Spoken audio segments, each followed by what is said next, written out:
Remember when you could get married for $500 and start your life together debt-free? In 1954, the average wedding cost less than a month's salary. Today, couples spend $35,000, an entire year's income, just to say, "I do." But that's not even the biggest difference.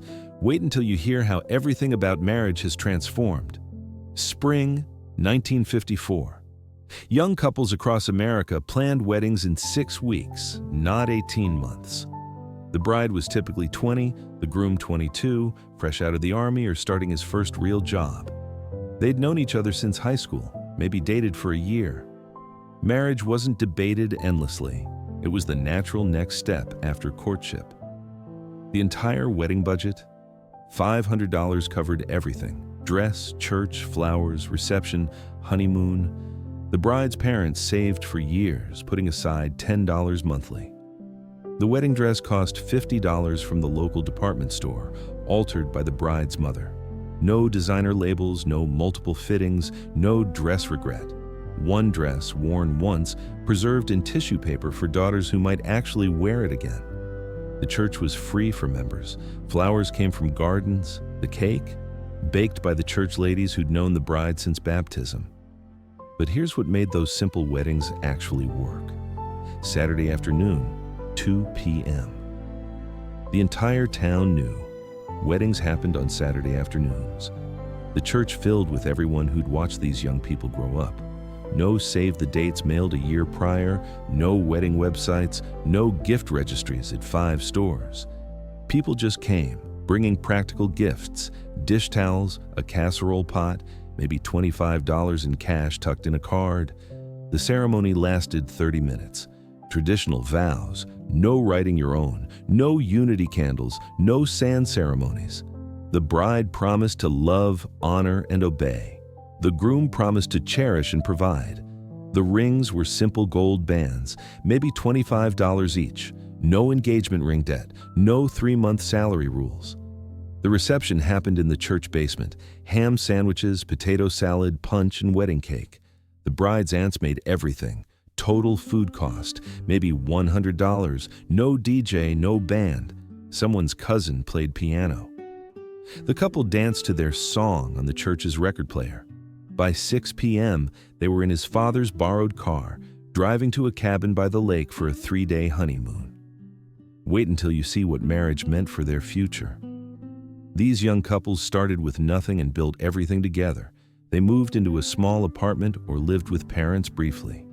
Rent was $35 monthly. They bought furniture piece by piece, a kitchen table one month, a sofa the next. Nothing matched. Everything was cherished. The husband worked, earning $75 weekly. The wife kept house, maybe worked until babies came. They opened one bank account, combined everything.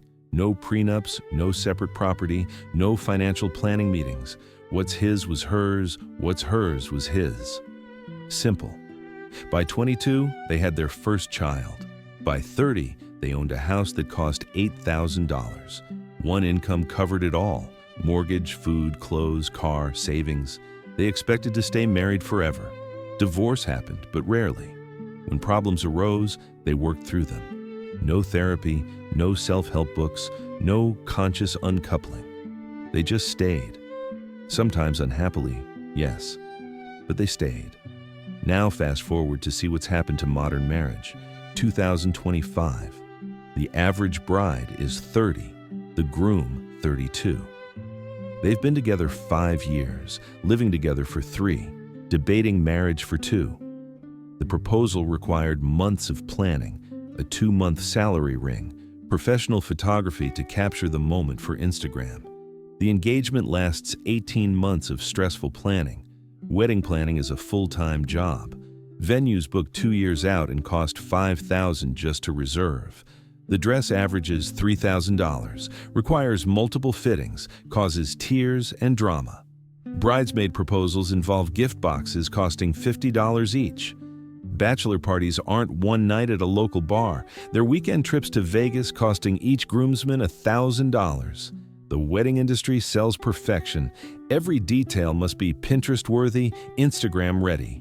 Professional planners charge thousands. Florists create $8,000 installations. And the actual wedding day? Prepare for these numbers. The average American wedding in 2025 costs $35,000. Many couples spend $50,000 or more. That's a house down payment, a college education, a lifetime of financial security traded for one day. The venue, $10,000. Catering, $150 per guest for 200 people. Photography and videography, $5,000. Flowers, $3,000. DJ or band, $2,000. Dress, hair, makeup, $5,000. It adds up fast. Couples take loans, max credit cards, beg parents who've already spent fortunes raising them. The pressure for perfection creates bridezillas, groomzillas, family warfare. Friend groups fracture over who's in the wedding party. The day itself becomes a blur of scheduled moments. First look photos, cocktail hour, grand entrance, first dance choreographed for weeks, parent dances, cake cutting timed perfectly for the photographer, bouquet toss, no spontaneity, no genuine moments, just performance. But here's what's really changed about starting married life. Modern couples don't start together. They merge complicated existing lives. Both have careers, student loans averaging $30,000 each, car payments, apartment leases. They've lived independently for a decade. Combining becomes negotiation. Whose apartment, whose furniture, whose debt? They maintain separate bank accounts plus a joint one for bills. Spreadsheets track who pays what. Prenups protect assets they don't have yet. They wait until 35 or 40 for children, if they have them at all. Fertility treatments add tens of thousands to the cost. The house that young 1954 couple bought for $8,000, now it's $450,000, requiring two strong incomes and perfect credit. They work opposite shifts to afford daycare. Date nights require babysitters at $20 hourly. Romance gets scheduled between obligations. Exhaustion replaces excitement. They've gained equality, but lost simplicity. The proposal and expectations have transformed completely too. In 1954, proposals were simple. A young man asked the father's permission, bought a modest ring, proposed privately. Maybe at her parents' house, maybe at their special spot. She said yes because marriage was expected, desired, the path to adult life. No social media reveal, no public spectacle, no pressure for viral moments. Today, proposals require event planning, flash mobs, jumbotrons, helicopter rides, photographers hiding in bushes. The ring must be perfect. 2 months salary minimum, often financed.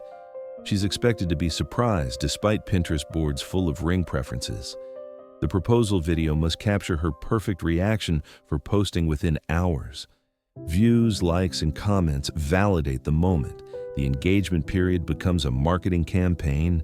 Save the dates with professional photos, wedding websites detailing their love story, gift registries scanning items worth thousands, social media documentation of every planning detail. And the marriage expectations? Worlds apart. Those 1954 couples' expected roles were clear, if limiting. He'd work, she'd keep house. He'd handle money, she'd handle children. Traditional? Yes. Equal? No.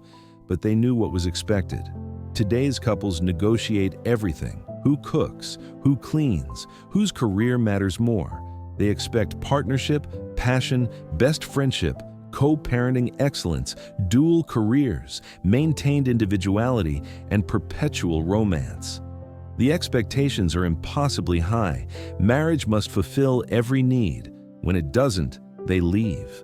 The divorce rate hovers near 50%. Those who stay married often do so unhappily, scrolling through highlight reels of others' perfect relationships.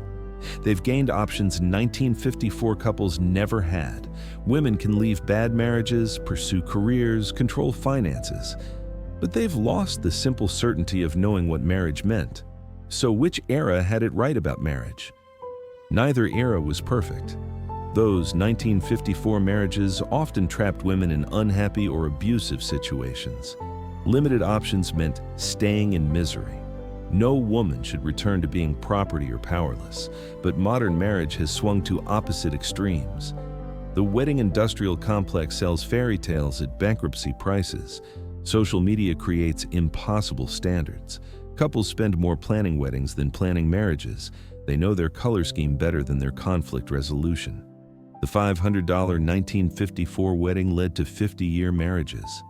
The $35,000 modern wedding often ends in 5-year divorces, not because people were better then, but because expectations were realistic. They built lives together instead of merging completed ones. They solved problems together because leaving was harder. They found contentment in simple progress. A new tablecloth felt like victory. Here's what we might learn from both eras. Maybe the answer isn't choosing between 1954 and 2025. Maybe it's taking the best from both. The commitment and simplicity of earlier marriages, the equality and options of modern ones. Maybe couples could spend less on weddings and more on therapy. Maybe they could Instagram less and communicate more. Maybe starting with nothing and building together creates stronger bonds than merging at 35 with baggage and debt. Maybe marriage works better when it's not expected to be everything, when community, family, and friendships share the load of human connection. Because whether it's 1954 or 2025, successful marriage requires the same things: kindness, patience, forgiveness, and choosing each other daily. Those don't cost $35,000. They don't photograph well. But 70 years later, they're what last. The ham sandwiches in the church basement might have created more lasting marriages than today's lavish productions. Not because simpler was better, but because when you start with less, you appreciate more. When you build together, you bond deeper. When marriage is a beginning, not a party, you focus on what matters. And what matters was never the wedding. It was always what came after.